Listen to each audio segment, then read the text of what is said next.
et bienvenue sur Patrimoine TV pour parler des actions en compagnie aujourd'hui de David Lepidi, avocat à la Cour et grand spécialiste de cette classe d'actifs que nous allons retrouver tout de suite. Mais auparavant, eh bien, vous l'avez constaté vous-même, les marchés actions n'ont pas fait grand-chose sur ce semestre à l'exception du Dow Jones et du DAX. Et c'est un petit peu ce qu'avait anticipé notre expert. La question maintenant est de savoir ce que nous réserve la suite. Et pour cela, on le retrouve donc tout de suite. David, bonjour. Bonjour Bogdan. Alors, comment voyez-vous les marchés cet été ?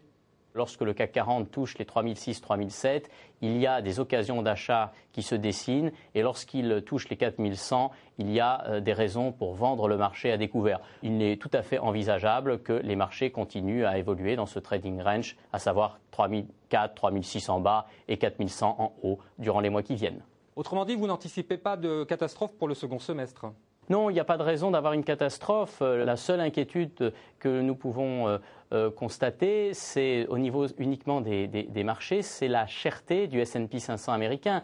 N'oublions pas qu'il a plus que doublé depuis mars 2009. Or, qu'il corrige de 10% n'a rien de choquant. Mais malheureusement, il entraîne les marchés européens qui sont dans la tourmente actuellement sur des planchers. Mais je pense que les marchés vont plutôt se calmer pendant l'été pour retrouver une pente, on va dire, assez neutre, voire haussière, avec un objectif, pourquoi pas, de 4000, 4100 points d'ici la rentrée 2011. Alors, les Français et les Allemands viennent de se réunir. On parle aujourd'hui d'une participation volontaire de créanciers privés pour aider la Grèce. Alors, est-ce que la Grèce est sauvée ?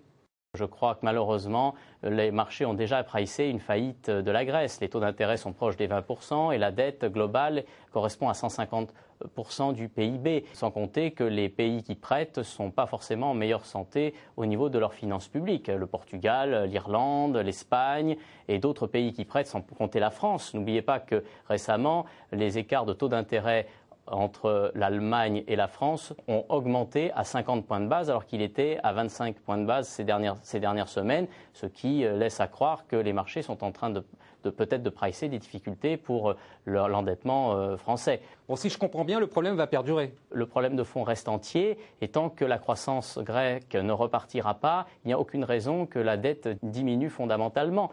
Et il est évident que peut-être qu'au second semestre, nous mettrons ce problème de la dette grecque entre parenthèses, mais cela risque de revenir en 2012 ou 2013. On sent maintenant que les taux d'intérêt vont remonter. Comment est-ce qu'on peut se prémunir d'une hausse des taux, voire jouer une hausse des taux ? Il y a aujourd'hui un problème de l'endettement mondial, que ce soit aux États-Unis ou en Europe. On parle de déficit exorbitant des États.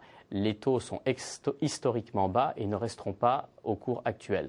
Vous avez de nombreux fonds qui permettent de jouer l'inverse du marché obligataire, à savoir que ces fonds prennent de la valeur lorsque les taux augmentent. Il est évident que pour les années qui viennent, on a plus à gagner en pariant sur une hausse des taux d'intérêt avec l'environnement général, notamment l'endettement des États, qu'une baisse prochaine des taux. David, merci beaucoup pour ce très bel éclairage. Merci à vous, Bogdan. Voilà, quant à moi, il ne me reste plus qu'à vous remercier de votre attention et à souhaiter de bonnes vacances à tous ceux qui auront la chance de partir dans quelques jours. Voilà, d'ici là, gardez l'œil et le bon sur les marchés.